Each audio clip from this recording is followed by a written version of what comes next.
All right, good evening, everyone. I'd like to bring to order the October 2024 Facilities Committee meeting of the Cheltenham School District.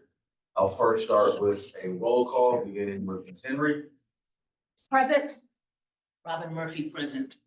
Dan Schultz, present. Mia Blitzstein, present. Zachary Epps, present. Ross Whiting, present. And Charles Burdell-Williams, present. Do I have a motion to approve the minutes of the September Facilities Committee meeting? So So moved. I'll second. All right, all in favor? Aye.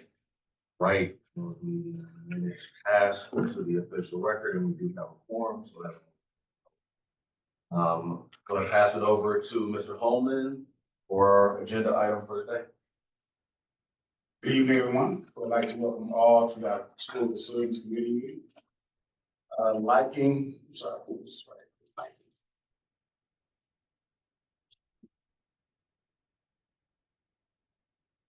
Liking to start on a high note as always. This is the bench outside Meyers that has been in disrepair for years. The cost to repair it was equal to the cost to replace it, according to Bureau Veritas.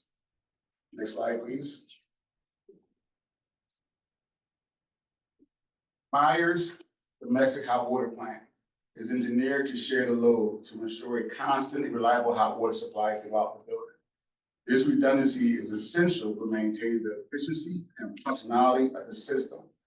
Identifying issues during a scheduled preventive maintenance session on the water heaters, a potential problem in the plant's operation was uncovered. At the same time, we were evaluating a quote for the replacement of one of the heaters, which made the identification of any deficiencies particularly pressing. To thoroughly investigate, a comprehensive site visit was conducted.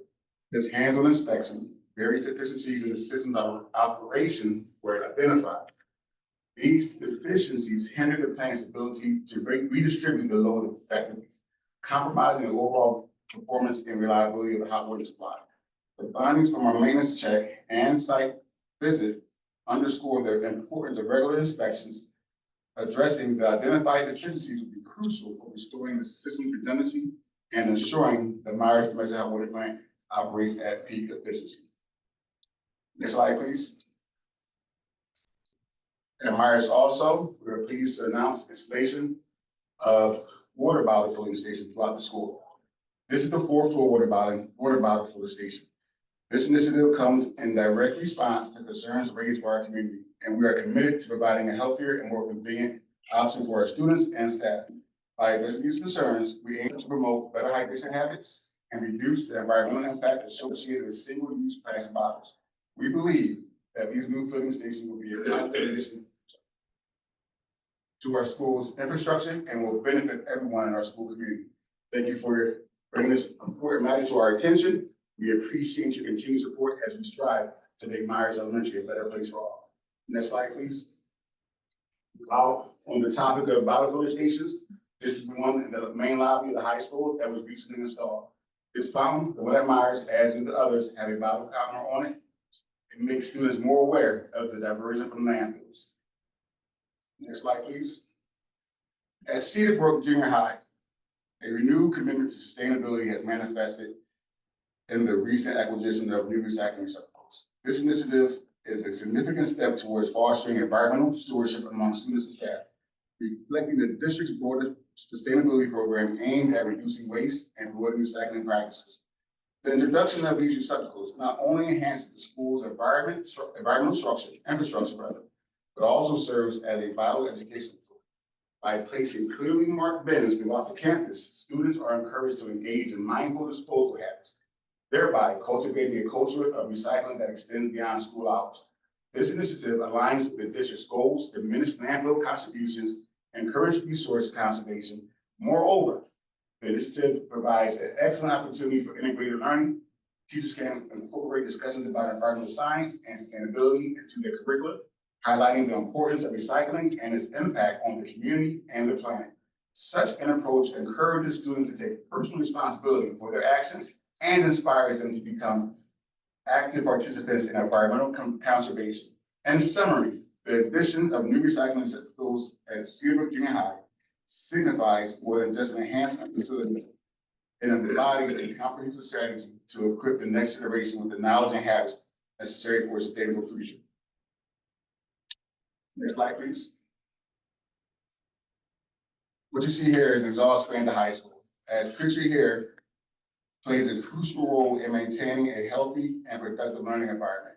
In simple terms, the primary function of the exhaust fans is to remove stale and stagnant air from the building.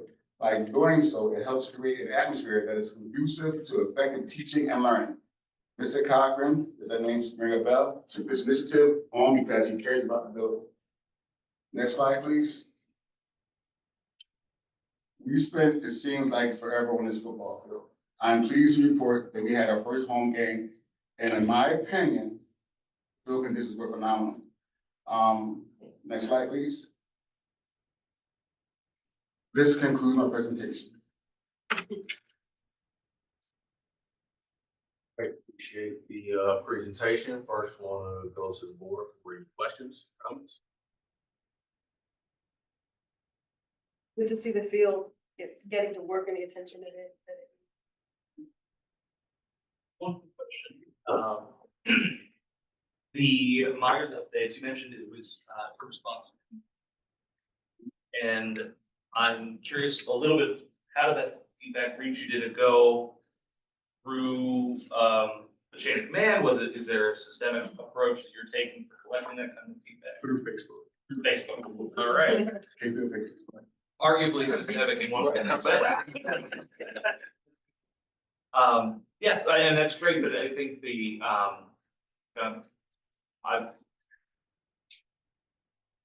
Facebook has its pros and its cons, and And usually good, it's always. but I think that it's great to hear that some of the items identified at that lowest level are coming from community members. And I wonder if there are ways that we can, without relying on Facebook, collect that kind of feedback over time. That's just a future thing. Thank you. Also appreciate the updates.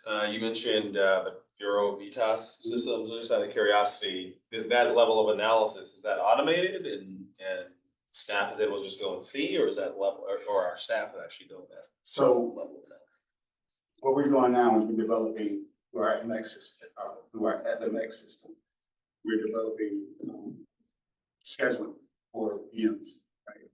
That was just what we found out, you know, just coming through the work order system.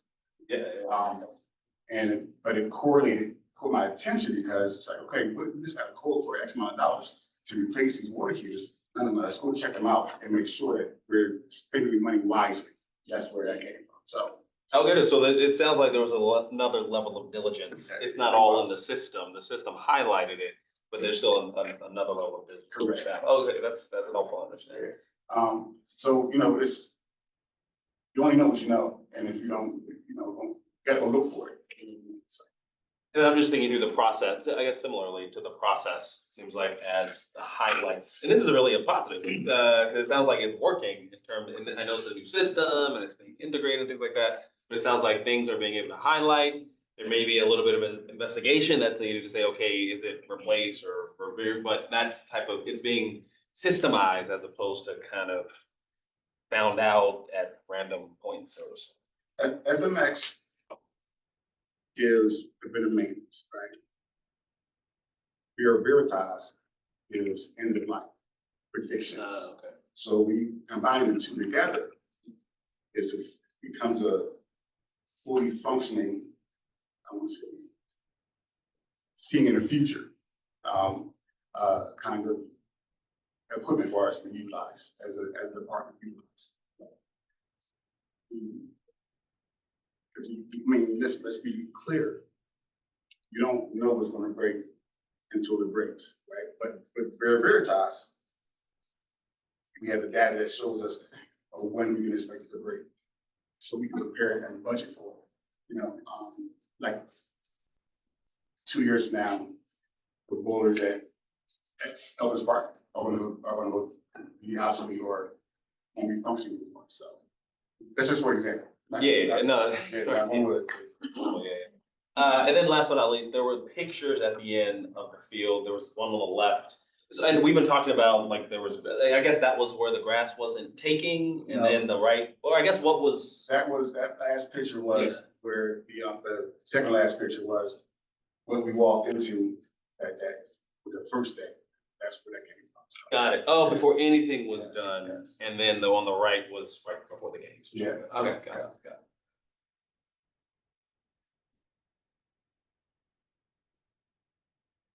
Any other more questions, or go to the community for any questions regarding the presentation? I have a question. Has the field, oh, I'm sorry. No, you're not. Oh, no, my Just name. the name, Novice. activity district. Novice Ezel, Glenside, area. And the field, has it been evaluated to see if it held up okay after the game? I walked the field after the game and I saw no reasons, none at all, why. It's just my layman's opinion. I saw no reason to call an expert and things like that. So, but it's again, it took, side took, with 300-pound linemen on the field. I saw no areas that would cause me to have concern. So, now, if you guys saw anything different, I haven't been on the field, so. Hi, Tara Knox, Elkins Park. My son is one of those 300-pound linemen. I will say from the feedback from the boys, they felt though it was very much so uneven. okay, And patches of divots as they ran. This is something that unfortunately they've been accustomed to, as you all know, if I've been here for a year complaining about the condition of the field and the divots. I know we did our best with the side and to even it out. But I would think maybe having a conversation with one of the coaches or the team to ask them what they experienced running on that field, especially after that storm, may give a better idea. I would expect some unevenness with size being down that may have caused a divot, but I do know that they had preferred to not be on that field than to be on that field. That was the conversation that was had after the game. And I know I, as a parent, was just praying that nobody got hurt throughout that entire game from anything on the field. So I appreciate what we did, but I would just ask if the field can be surveyed for any type of divot that needs to be filled in. I know our next game is Saturday, so I don't know if that can be done before Saturday, but before they get back on that field, just to ensure that they are not mistakenly stepping into something that can be avoided. we'll do our due diligence, ensure that. Thank you. Any other questions? Sure. I had another question. The timeline of the field, the new stadium, is that in the finance portion of the meeting, or is that this, will we get beyond? I'm gonna slide in there around the anticipated timeline on the new field. Finance portion, okay.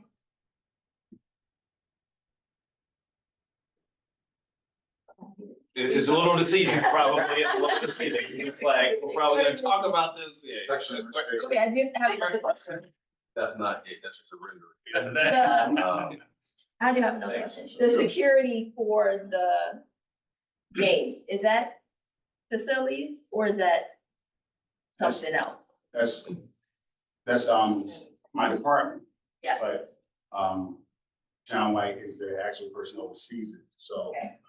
So if I have a comment about it, do I talk to you or do I talk to John? you don't.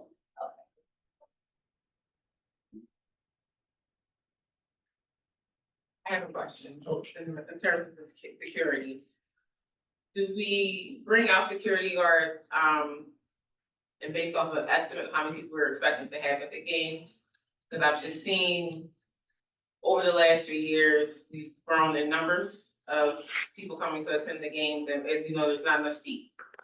So with the kids standing around, that can sometimes cause conflict that doesn't need to be. And I know last year we had back of the bleachers were blocked off, so kids couldn't congregate back there. this past game. They were back there, some of them had jumped the fence to the grass behind the bleachers. So I don't know what goes into estimating how many security guards we need, how many police officers we need to have at the field.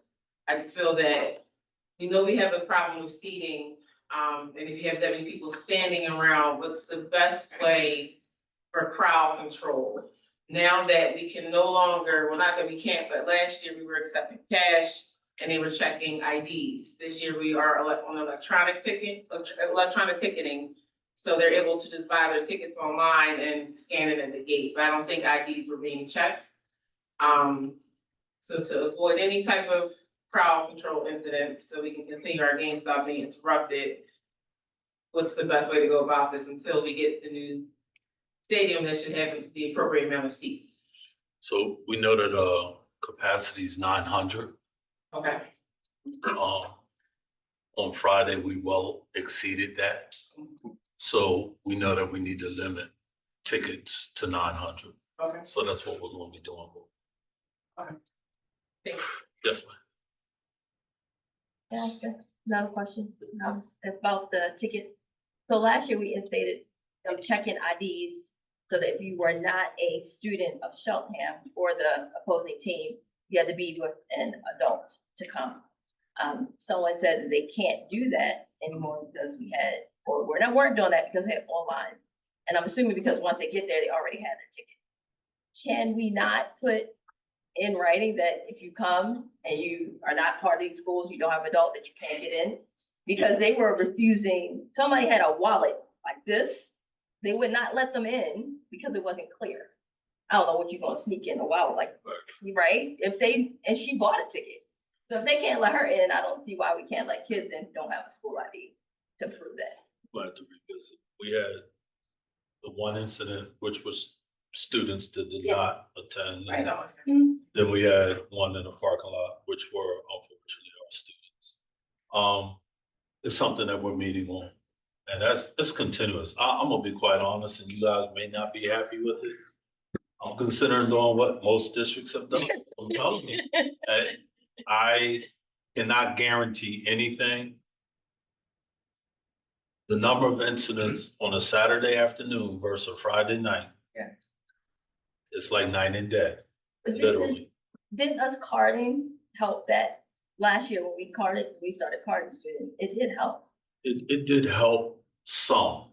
I don't like being there. I was there Friday. I don't like being there and feeling like I'm walking on eggshells. My number one priority is the safety of everyone that's out there.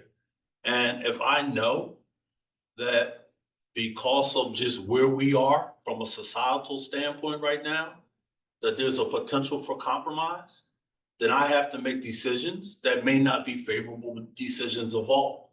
But that's something that I'm okay with, because I went to the EP situation non-related. I don't want to go to funerals. That's not something. And so we just have to have some strong conversations, and I'll have you as parents as part of those conversations without a doubt. But I'm just putting it out there. It is something that we may have to consider. Our neighboring districts have done it already, in a large, Abington. Abington Yeah, did it? they're Saturdays. That's why they didn't even want to play us in the first game this year. Was part of that drama, right? And it's a shame that that's where we are, but that's where we are. So just want to put that there. I just want to add one more comment. We can move on. I know we have to go to finance. The students, at least, the students that are sitting in the student section, I know when that little minor incident broke out, I had to go into mom mode, so they didn't start to run. Mhm. Normally when that happens, they start to stampede, and I'm like, please don't do that. A couple will sit up and just like sit down. So, there needs to be like a reminder, like just stay in your seat, stay calm, because usually what happens when that happens is they will start to run. Mhm. And that's what causes the chaos. And that almost happened, but it was about me and three other parents stood up and just said, no, please stay seated, stay in your seat, stay calm, let the police handle it, and we avoided, thank God, a stampede. Yeah, and I want to acknowledge not just yourself, your husband, Mr. Brooks, there were quite a few with security that intervened, which made all the difference in the world. So, that's something that we can coach the person that does the announcements Okay. to, be responsive to that. You know, I was at a game last year that y'all know, I had to go up Right. myself and address everyone. So, definitely things that we are taking under consideration. We did have one parent in the back. Yep, I was gonna get to you. Hi. Okay. Go right ahead. My name is Joy Howe. I am a resident of Winfield. This is my first time coming to a meeting, so I can do a little introduction. Thank you. So I moved to the district in 2021. I believe this was the same year that the superintendent came on board. I intentionally bought my home in the township because of the school district. I enrolled my youngest in kindergarten at Winfield, my oldest in fourth grade at Winfield, and for the most part, our time at Winfield was pleasant. That all changed when my oldest went to EP, in fifth grade.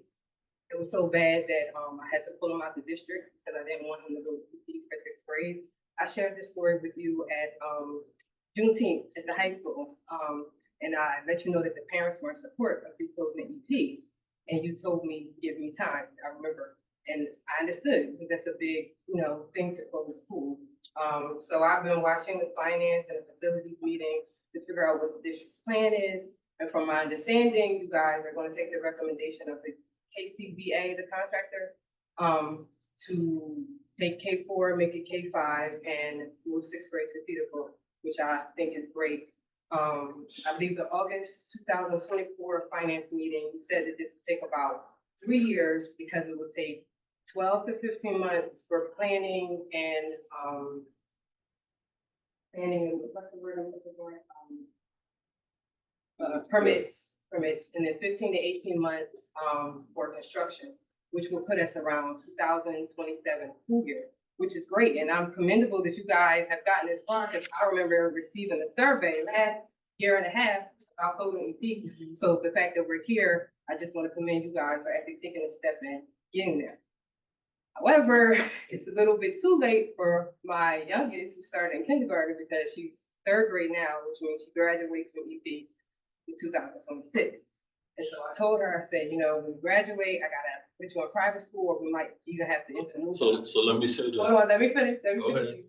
I just want to help you with the timeline. Right, okay, so. You're gonna be okay with your baby, just I'm gonna be be patient. okay? Yeah. Okay, well, so what I was asking for, because I wasn't sure, I was asking if you could make Winco a pilot school for the K-5, just in case we didn't make it to that. I love your enthusiasm. And I have a parent, I'm already here, who's the mom as well, that wanted to tell her story.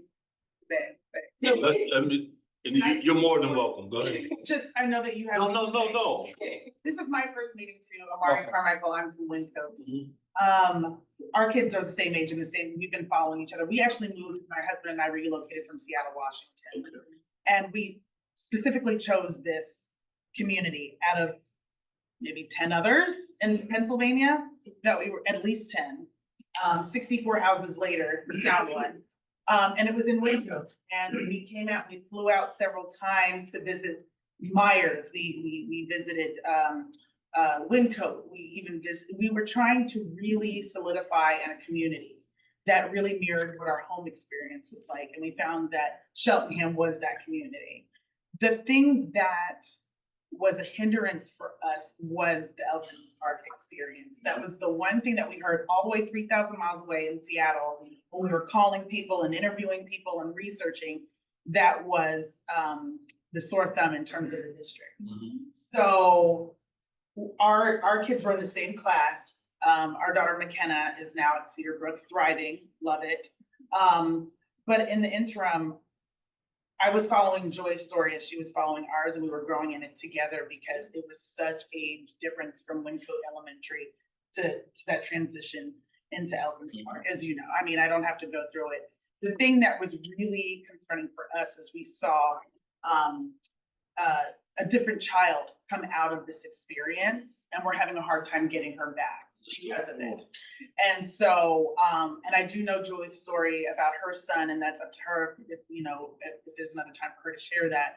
But they're mirroring each other. And I know that there are a lot of other parents who have that experience. So with that being said, her daughter, my son are now in 3rd grade. And we have talked about having 2 friends. And the problem that we have is that we moved into this community for so many other reasons. And the price tag is high. And we knew that because we were like, well, we have this great community, and then we have wonderful schools -1 that, you know, you're paying a private school tuition essentially to live here. And we don't mind that at all. This is why we chose it. But having to carry the burden of everyday life and mortgages and taxes and all this other stuff, and to be putting your kid in a situation like that is just, it's detrimental. My kid has special needs, the youngest one, and I definitely we would definitely be looking at either relocating or moving him to a different school in another district because of the experience that our daughter had. So I would like to hear from you now about what the plan is. And Joy and I had talked about, last year we met before you guys, I mean, you literally just threw it in our back. We were talking about how they Trying ran to close clear EP. That was our about that, plan so you're first. already ahead. So we do really want to hear and be open to hearing what you guys have So, to say. so about it. everything has to be done in decency and in order, Correct. right? I can never get ahead of myself, and I'm being very honest, because there's a process.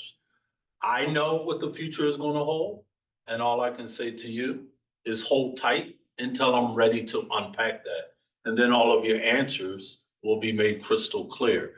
That will happen prior to the end of this year. So it's not like you have to wait a long time. You know I was gonna ask. Because I know, so hang tight. The other thing that I would love to say is, and I will go with you. You need to visit EP now. I understand you had challenging experiences, but the culture and climate there is completely different than what it was last year. We're still moving the direction because the feasibility study, the work that we have done, the model, we know just is not in the best interest for the district.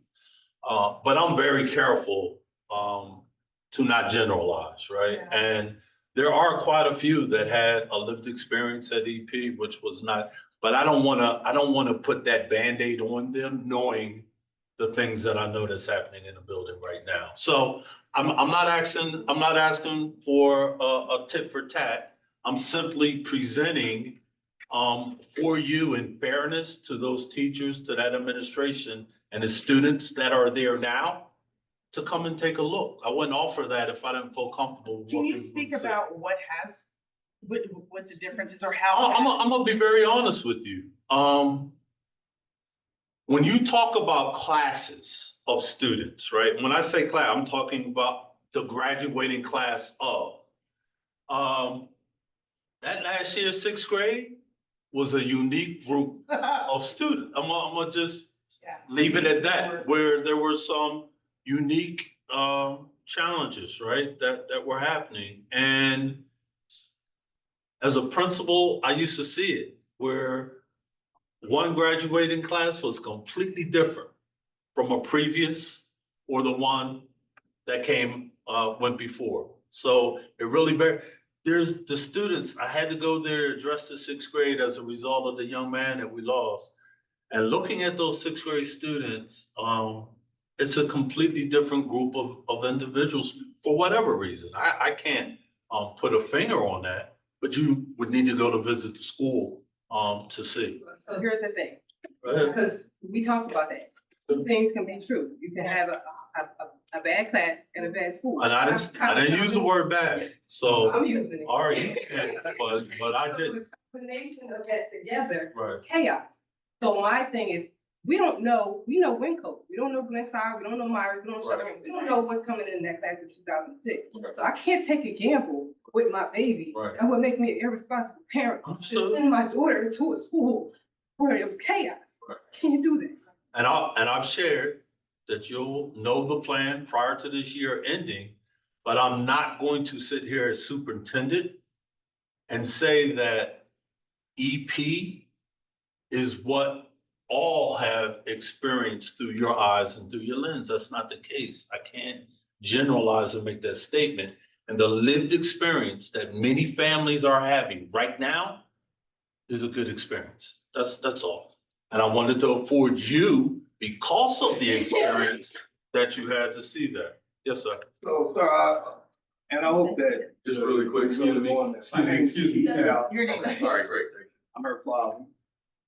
I'm also a resident of Wingfoot. I'm a 25-year retired teacher, Camden, Newark, New Jersey. I've had the worst of the worst. My daughter told me about my grandson being bullied. And so I took it upon myself to volunteer to go in the classroom. After I retired, I became certified volunteer for the state of Pennsylvania.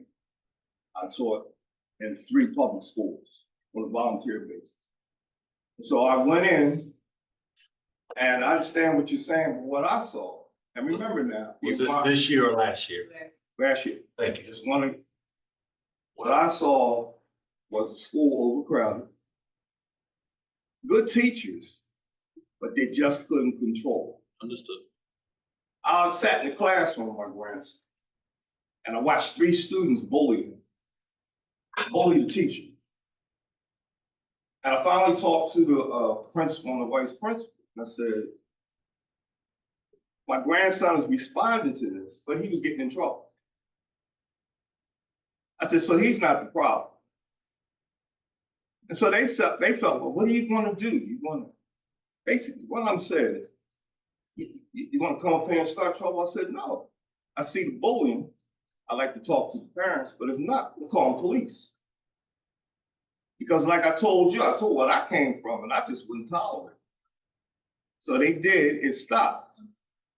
Only for my grandson to be on the bus, and they decided to play this game. His name is Forte. Who wants to slap him? I dare. Fortunately, somebody took a video of this. They basically made him the villain after he tried to defend himself. And so we got the males under control, but it was these girls, 6th grade, who were much bigger than the 5th graders. So you had a bad mix there. So these are the things I experienced. Understood. I want to conclude with this. My grandson had to go to Baltimore with his father. He is #1 in his school, science and math. He now competes on the state Maryland level for science, math, computer. And this was someone who could have been here. Understood. So that environment is very, very important. And that's why she's breaking down, because my granddaughter can't go through. Understood. Let me apologize. I didn't mean to call BP a bad school because there are great teachers there. It's just, I'm frustrated. Understood. So, and I hear what you're saying about the class, but what I need you to understand is that we don't know what type of class is coming in. So we can't bank on it. That's what I I think. received that. And this is what I will say, because this is a meeting with a certain agenda. I'm accessible. If you guys reach out to me and we need to meet and talk and unpack, let's just do that.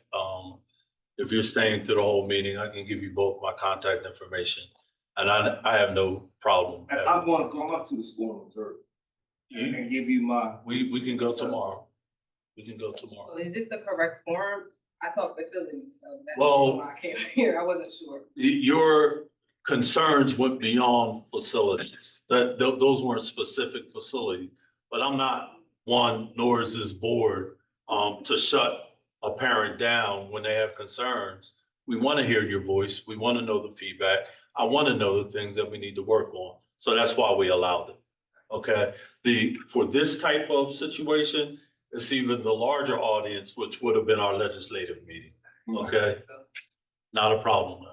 And Granddad, see me afterwards. Sure. Thank you, sir. The very simple clarifying question you said, you mentioned this year for some timeline. Were you talking about calendar year or school year? before this school year ends.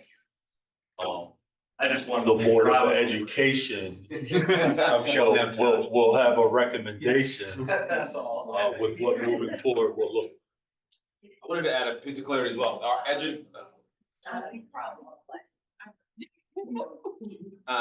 Our educational affairs meeting as well would be a great place because we're gonna have conversation. And there's a calendar for that as well. We'll have conversations about school updates, like what's happening in school, school improvement plans, special education updates, all of that. There's a calendar for those. And so I'd invite you to come back, especially if, you know, to be able to talk about it and even more substance about some of those concerns. You're not gonna have to wait that long.